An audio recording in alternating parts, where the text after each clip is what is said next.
The scene opens on the island of Oahu, Hawaii, where a young woman is seen running through the woods, desperately trying to save herself from some armed soldiers. While escaping, she comes across a man in a hoodie, Triton. The woman gets scared, thinking that he's one of the assailants. However, Triton removes his hood and introduces himself as an inhuman. He asserts that she is also one of the Inhumans, and that he wants to take her where she belongs. Not a reassuring speech at all. Before they can discuss any further, they hear the soldiers approaching. They try to run away, but the woman gets fatally shot, while Triton sustains a severe injury. Regardless, he somehow manages to reach an edge and jumps into the ocean. The scene then cuts to Attilan, the secret city of the Inhumans on the moon, which is ruled by the king Black Bolt, Queen Medusa, and other members of the Inhuman royal family. Oh, this is a Marvel story. I completely forgot they made this show. The king's power is his supersonic voice. His slightest whisper can unleash untold devastation. As a result, he doesn't talk much. Most of the communication is done by his wife, whose superpower lays in her strong hair. On the moon's surface, a rover sent by humans is seen analyzing the surroundings when it suddenly stumbles upon Attilan's invisible wall before going static. The operators on Earth are perplexed to witness this, as they're unable to comprehend what just happened. Back in Attilan, the Inhuman royal family gather for a Terragenesis ceremony. Before the process begins, a hoof-legged royal guard, Gorgon, shows up with the Earth's rover. All the other royal members express their concern about the humans discovering their hidden city. Black Bolt's brother, Maximus, even suggests that they attack the Earth and capture it, claiming that it's their real home. However, Black Bolt doesn't want war, so he calms everyone down. Following this, the family members begin the ceremony, where two young Inhuman citizens, Iridia and Bronaja, are exposed to Terragen mist to reveal their abilities. Upon undergoing the procedure, Iridia receives the ability of flight, while Bronaja doesn't find any change in him. As a result, he believes that he doesn't have any abilities. Maximus goes to console him and pats his shoulder.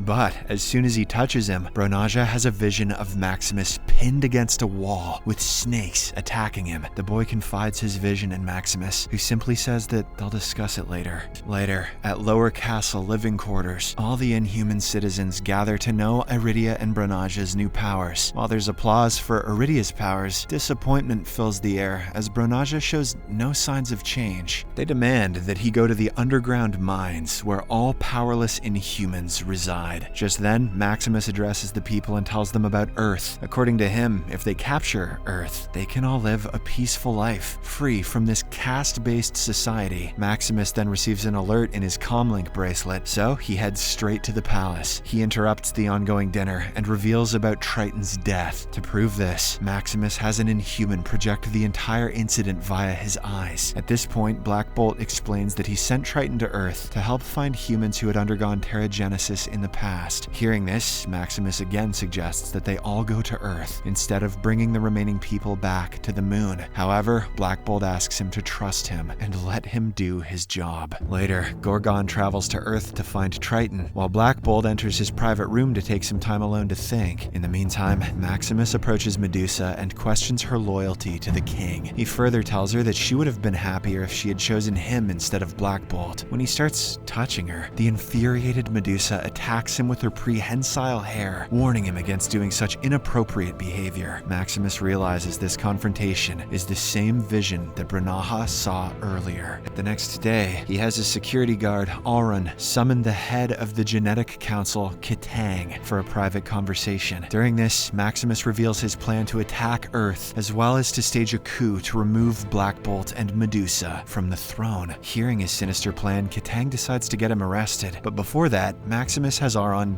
kill him. He then manipulates the royal guards to incline towards him and orders them to attack all the royal members one after another. The guards firstly attack the royal advisor, Carnak, and shoot him to death. But surprisingly, he has a special power to travel back in time and change the incidents, which enables him to overpower the guards. What the hell was Maximus thinking? Carnak then alerts Gorgon and Crystal about Maximus's planned coup. Sensing the imminent danger, Crystal has her teleporting dog Lockjaw transfer Carnak to safety on Earth. In the interim, she rushes to rescue other royal members, but By the time she reaches the queen, it is already too late because Maximus has cut off her long hair, rendering her powerless. Fearing that she may get killed, Crystal transfers her to Earth as well. Meanwhile, Maximus breaks into Black Bolt's private room and tells him that he isn't worthy to be the king. Upon learning about his brother's sinister motive, Black Bolt is about to voice up, but Lockjaw shows up at the same time and teleports him to Earth. Unfortunately, Crystal herself gets caught in the process. Maximus seizes the opportunity to declare the royal family as traitors, further plunging Attilan into chaos. On the other hand, the royal family members find themselves scattered across various locations on Earth. Medusa lands at Diamond Head Crater, Carnak at Haloa Ridge, Gorgon at a shoreline, while Black Bolt and Lockjaw are in the middle of the downtown street. Despite the honking of vehicles urging them to move, Black Bolt remains bewildered, inadvertently causing a traffic accident. In the chaos, Lockjaw teleports back to Attilan, while Black Bolt walks away before the police arrive. Sometime later, Medusa manages to contact her husband using her comlink and asks about his well-being. Black Bolt responds by placing his bracelet to his heart and lets her know that he's alright. He then raises the device to let her hear the cars and traffic next to him. Realizing that he's in the city, Medusa boards a tourist bus, making her way towards her husband. Carnak also uses his probability powers to determine the best direction to head in search of his king. While climbing down the ridge, he accidentally falls and injures his head. Despite this setback, he continues on his journey. Back in Attilan, Crystal is captured in a large room where Maximus and his guards question her about the others' whereabouts. Amidst this, Lockjaw shows up to rescue her, only to be knocked unconscious by the guards. Afterwards, Maximus reveals his motive to take over the throne as the new king. He proposes to her with two choices: join his force or face lifelong imprisonment. Crystal responds that she'll never work for him, and so she is locked up in her own apartment. Elsewhere, Gorgon continues to search for Triton in the sea, but he's knocked over by strong waves. Just when it seems he's about to drown, he's rescued by some surfers. They bring him back to the shore and notice his hoof, which makes them realize that he's inhuman.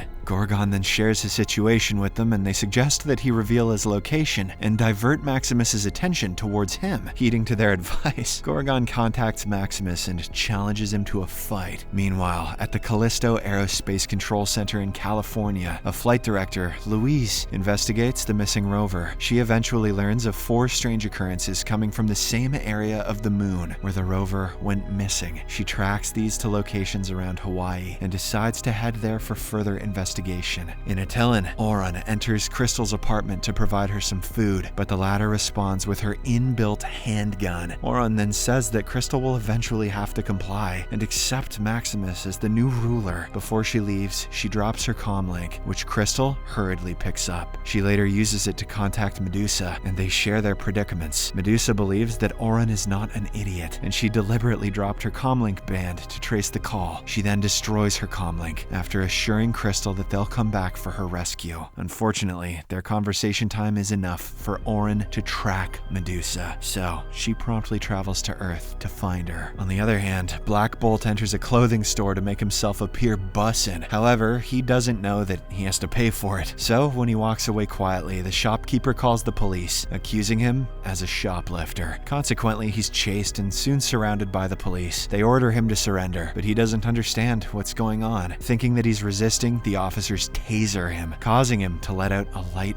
whisper. His small sonic sound is so powerful that it hurls a police car away. As the situation escalates, Black Bolt is subdued by a group of police, who then take him to the station. Once there, Black Bolt uses sign language to express his coordination with them, after which he's sent to prison. On the moon, Maximus summons Bronaha and uses his power to know the future. Upon learning that the genetic council members are planning to kill him, Maximus threatens them into joining his force, or else he'll kill them all. Later that night, he addresses the residents of Attilan as their new king and promises to take everyone to Earth in order to live a happy life. Back on Earth, Auran tracks Medusa's comlink and finds the device discarded inside the bus. As soon as she steps out of the bus, Medusa launches an attack from behind, ensuing a brawl between the two. Medusa is clearly weaker without her hair, but she somehow manages to retrieve a knife and stab her fatally before leaving. Sometime later, Auran is revived by her healing ability, and she contacts contacts Maximus to request for backup. In response, Maximus decides to send down some assailants, including a long-time imprisoned and deadly inhuman, Mortis. In the next scene, we are introduced to a geneticist, Dr. Evan Declan, whose coworker shows him the video footage of Black Bolt's arrest. Evan immediately recognizes him as an inhuman and decides to head to the prison right away. On the way, he contacts a prisoner, Sammy, and offers to get him out of the prison under a condition. He has to befriend Black Bolt. In the meantime, Medusa is walking on the city streets when she notices a person withdrawing money from an ATM machine. Unaware of how this works, she stands in front of the machine and orders it to release some money, but to no avail. She then sneaks into a house from where she grabs some food and clothes. She has very quickly figured out what it means to be broke. Just as she prepares to leave, she notices a newspaper with the headline stating how Black Bolt got arrested. Now, she knows where she should head to. Elsewhere, Gorgon and his surfer buddies, who happen to be ex-military, pick up some assault rifles and prepare to face Maximus's troops. They lead Gorgon to a secret place in the forest, where they strategize on how to confront the enemies. Now that Mortis and some other assailants have descended upon Earth, Auran takes them towards Gorgon's location. They soon arrive at their destination, where they're attacked by Gorgon and his soldier buds. Following this, a fierce fight ensues between the two parties. While engaging in a duel with Auran, Gorgon notices Mortis, who unleashes a fiery blast from his eyes. Realizing that they're about to lose the battle, Gorgon decides to retreat and instructs his team members to run away. Simultaneously, Carnak is traversing through the woods when he comes across a drug dealer, Reno, and his two gang members, Ted and Jen. Assuming Carnak is a threat to their operations, they immediately restrain him. While being held, he tries to use his power to calculate his way out, but his efforts prove futile. This makes him believe that his power is no longer useful, probably due to his head injury. Carnak then tries to convince the gang that he's harmless, but Jen is the only one who believes him. Later on, she talks to her friends, and they eventually agree to free Carnak as long as he doesn't try to escape. In Attilan's palace, Maximus pays another visit to Crystal, and this time he finally manages to convince her to support him. After this, she walks in front of the Genetic Council and proceeds to give a pre-written speech in his favor. But in an unexpected turn of events, she opposes Maximus as king and freezes the guards' weapons before running towards Lockjaw. She utilizes her power to awaken her sedated dog, who then teleports her to Earth. Unfortunately,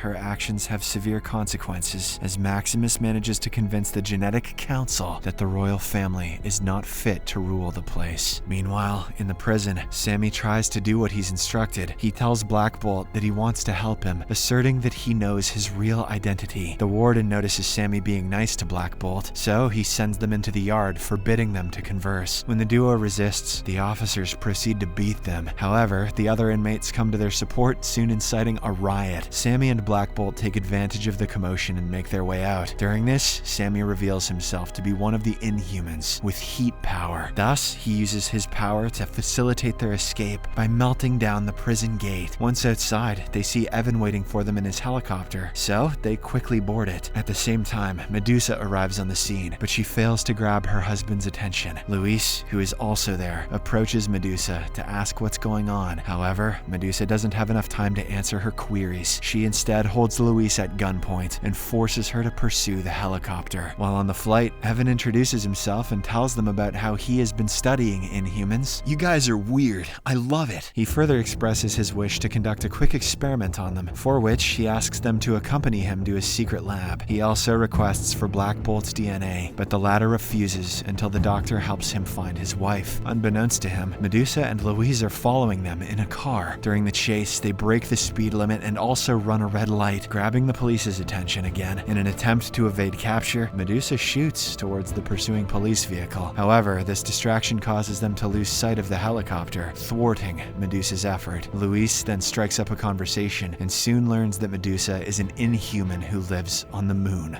And she takes this news perfectly in stride. Upon learning her predicament, Louise decides to help her. The two then check into a motel, where Louise starts working on her laptop to locate the helicopter. But before they can divulge any information, the police track them down. As a result, they hurriedly flee the scene and head to a beach restaurant where they continue working. Upon arriving at the lab, Evan conducts a brief test and learns about Black Bolt's special genes and superpowers. He then walks out to secretly contact Maximus to inform him about Black Bolt's whereabouts. Here, it's revealed that the doctor has been working for him. Maximus orders him to kill Black Bolt, but Evan emphasizes the need to keep him alive in order to conduct further tests. Inside, Black Bolt notices one of the lab workers preparing an injection, raising his suspicion. He then secretly checks the injection, only to learn that it's poison. Sensing the imminent threat, Black Bolt and Sammy decide to flee the place. Back in Attilan, Maximus gathers all the genetic council members and shares his plan to undergo Terragenesis again. The leader of the council, Tybor, warns that the repetition of the procedure might be fatal, but Maximus doesn't seem to care. He asks Tybor if he is loyal, to which the latter affirms. Following this, he takes him for a walk, while he has his guards execute the rest of the council members. Meanwhile, in the woods, Carnak uses his power to teach Jen how to cut and harvest marijuana in an efficient way. As their conversation unfolds, they start enjoying each other's company, quickly developing a bond. Sometime later, Jen leads Carnak to a beautiful beach, and they go for a swim together. While playing in the water, she kisses him, leaving him perplexed. Reno secretly watches this from a distance, which fills him with jealousy and rage. Luis and Medusa are finally able to pinpoint Black Bolt's location, and they rush towards it. Simultaneously, Black Bolt and Sammy exit the lab, but they're confronted by Auran and her gang. Black Bolt is shocked to see Mortis, who challenges him to a fight, but before the two can begin, Medusa and Luis show up and knock off the assailant with their car. As a consequence, Mortis accidentally releases a fiery laser beam that causes a huge explosion, rendering all the gang members unconscious. After this, Black Bolt and Medusa finally reunite, and they leave the scene with Luis before Mortis wakes up.